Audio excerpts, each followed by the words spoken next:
Hello everyone, welcome to my show investing Gyaan. Investing Gyaan में आप सभी का स्वागत है। आज के हम इस वीडियो में समझने वाले हैं कि टर्म इंश्योरेंस होता क्या है, इसकी इंपॉर्टेंस क्यों होती है हमारी लाइफ में।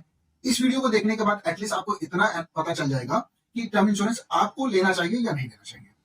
सो मैं इस वीडियो के माध्यम से 4 ऐसे क्वेश्चंस का आंसर देने वाला हूं जो कॉमनली आस्क्ड क्वेश्चन है, जो ज्यादातर लोग पूछते हैं टर्म इंश्योरेंस के बारे में। तो question number 1, what is term insurance? Term insurance को हम डिटेल्स में समझेंगे कि ये टर्म इंश्योरेंस होता क्या है। Second, why it is so important?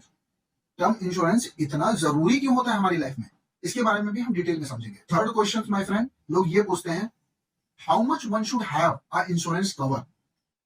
सो लोगों को पता नहीं होता इंश्योरेंस कवर कितना लेना चाहिए। इस सवाल का भी मैं जवाब देने की पूरी कोशिश करूंगा। And fourth question is what is the right time to buy term insurance?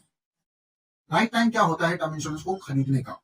सो ये 4 सवाल मैं इस वीडियो में आंसर करने वाला हूं, जिसके माध्यम से एटलीस्ट आपको ये समझ में तो आ ही जाएगा टर्म इंश्योरेंस आपको लेना चाहिए या नहीं लेना चाहिए। So friends, let's begin. First question is my friend, what is term insurance? Term insurance is the type of life insurance. एक तरीके का लाइफ इंश्योरेंस ही होता है, जिसमें क्या होता है, एक इंश्योरेंस पर्सन जो अपने आप को कवर करता है, उस पीरियड में अगर उस इंसान को कुछ हो जाता है तो उसके नॉमिनी को उसका जो भी एक प्रॉमिस अमाउंट होता है वो उनके नॉमिनी को मिल जाता है। एग्जाम्पल के तरीके से भी समझेंगे हम इसे। मान के चलो मिस्टर ए, उनकी एज है 30 ईयर, ओके, और उन्होंने 40 ईयर का टर्म इंश्योरेंस प्लान लिया है। That means he has covered himself till the age of 70, because 30 की उनकी करंट एज है, 40 की एज का कवर लिया है, तो टोटल हो गया 70 साल। अब 70 साल के बीच में, 70 साल के पहले कभी भी कुछ ऐसा हो जाता है जिसकी वजह से उनकी डेथ हो जाए, तो क्या उनके नॉमिनी को डेथ बेनिफिट मिलेगा? यस, मिलेगा, बिकॉज उनका कवर है 70 साल का। 70 साल के पहले कोई भी घटना हो जाती है जिससे उनकी मृत्यु हो जाए, तो उनके नॉमिनी को उनका कवर मिल जाता है।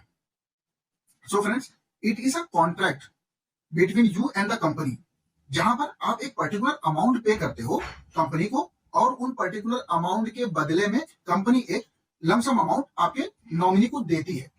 Second question my friend, why term insurance is so important? Term insurance इतना इंपॉर्टेंट क्यों होता है? तो reason number 1, if we lose someone, there is an emotional attachment toward that person, right? जो इमोशनल अटैचमेंट होता है ना, वो हम रिप्लेस नहीं कर सकते, but their income can be replaced. So देखा जाए, हम उनकी इनकम को रिप्लेस कर रहे हैं। हम उनकी जो हमारी जो भावनाएं हैं उनके साथ जो जुड़ी हुई हैं, वो तो हम रिप्लेस कर नहीं सकते, वो तो दुनिया की कोई भी चीज रिप्लेस नहीं कर सकती, बट ये एक तरीका होता है जिससे उनकी इनकम को रिप्लेस कर दिया जाए। तो रीजन नंबर 1 ये था। Reason number 2, no one wants that their family is struggling when they are not around. Friends, कोई भी ये नहीं चाहता कि उनकी फैमिली फाइनेंशियली स्ट्रगल करे जब वो मौजूद ना हो।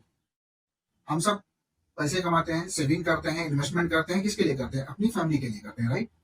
अगर हम नहीं अवेलेबल हैं और हमारी फैमिली स्ट्रगल कर रही है, सो दैट मीन्स हमने कुछ नहीं छोड़ा उनके लिए, राइट? जब तक हम जीवित हैं तो हम कुछ ना कुछ तो कर लेंगे अपने परिवार के लिए, बट जब हम उनके पास नहीं है तब क्या होगा? ये प्लान उसके लिए होता है, right? Third point is my friend, it is a cheapest way to cover your life. इससे सस्ता मार्केट में कुछ नहीं। बहुत सारे प्लान्स आते हैं, बट ये प्लान जो होता है ये सबसे सस्ता होता है, तो इसके लिए ये लेना ही चाहिए। Fourth reason, you should have a term insurance if you are a sole butter earner in your family. अगर आप अकेले वो पर्सन हो जो अपनी फैमिली के लिए कमाते हो, तो डेफिनेटली आपके पास टर्म इंश्योरेंस होना चाहिए। इसको भी एग्जांपल के तरीके से समझेंगे तो और आसान हो जाएगा आपके लिए। दो लोगों का एग्जांपल लेते हैं, mister A and mister B. Mister A and B दोनों की एज 30 ईयर है, ओके। मिस्टर ए के पास रिस्पॉन्सिबिलिटी है उनके ओल्ड पेरेंट्स की, उनकी दवाइयों की, उनके खर्चे की। He is married, is having 2 kids, तो बीवी बच्चों की भी जिम्मेदारियां हैं, और उनका एक घर है जो लोन पे चल रहा है, तो एक बड़ा सा लोन भी उनको पे करना है। Whereas Mr. B having no responsibility of their old parents, अभी तक वो शादीशुदा नहीं है, तो ना कोई बच्चे हैं, और ढेर सारा पैसा उनके बैंक अकाउंट में पड़ा है।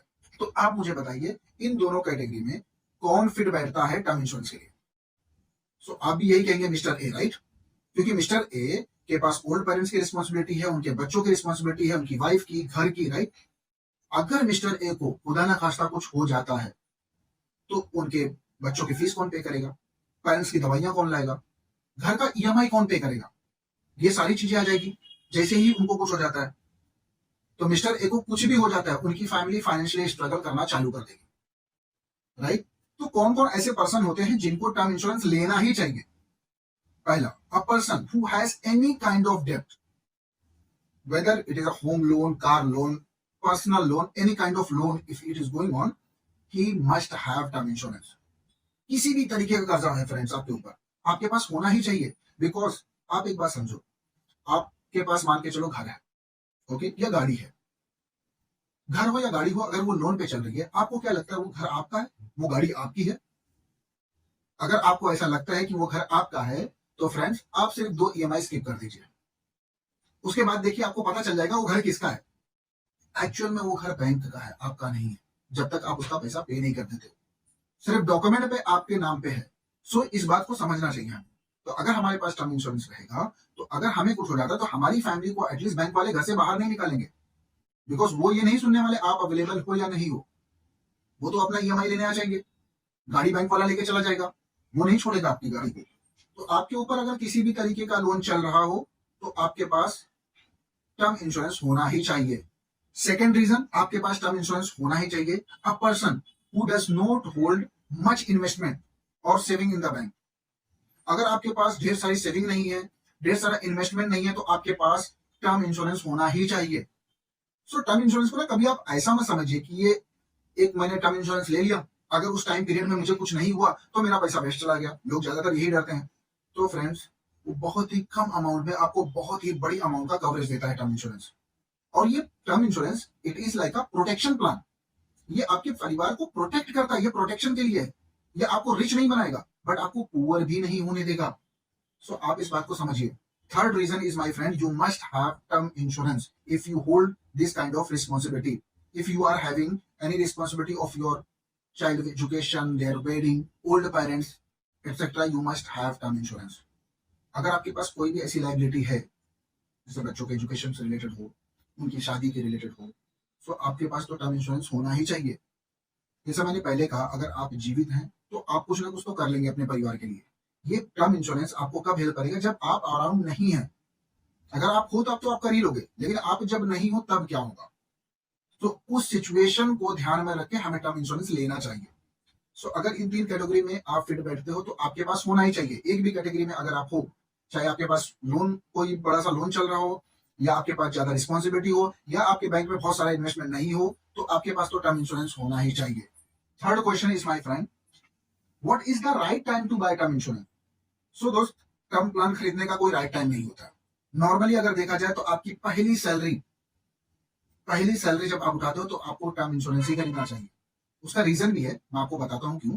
क्योंकि इसके लिए कोई थंब रूल नहीं है, बट अगर आप जितनी जल्दी आप खरीद लोगे, सो उतना आप कम प्रीमियम पे करोगे।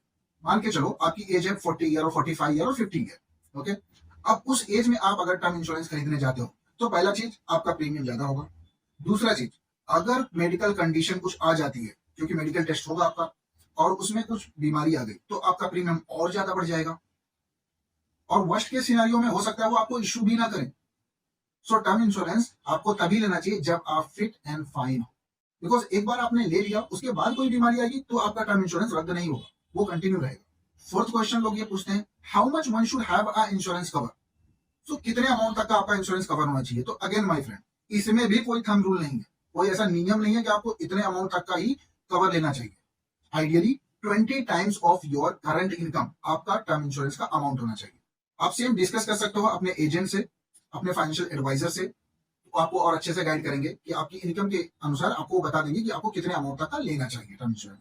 बट ये ज्यादा जरूरी नहीं है कितने अमाउंट तक का आपको लेना चाहिए। इसके साथ साथ ज्यादा जरूरी यह है कि इस एज तक आपके पास टर्म इंश्योरेंस होना चाहिए, ये ज्यादा जरूरी है। समझाता हूं मैं डिटेल में आपको। मान के चलो आप 30 ईयर के हो या 20 ईयर के हो, राइट।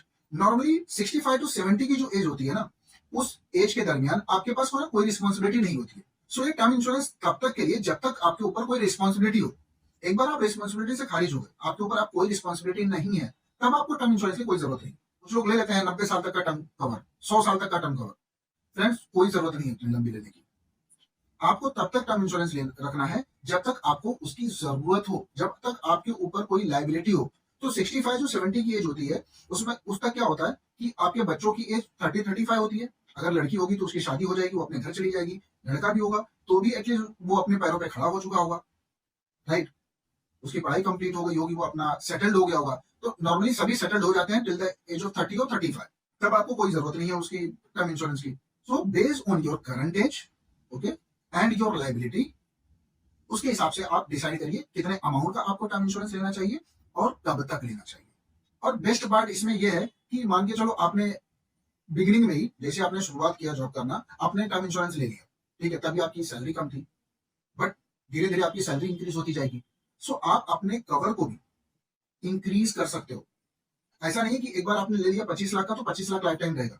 आपकी इनकम बढ़ेगी तो आप उसका कवरेज अमाउंट भी बढ़ा सकते हो। तो ये इसका एक बड़ा एडवांटेज है। तो फ्रेंड्स, इन 4 सवालों से मुझे लगता है आपको हेल्प मिली होगी।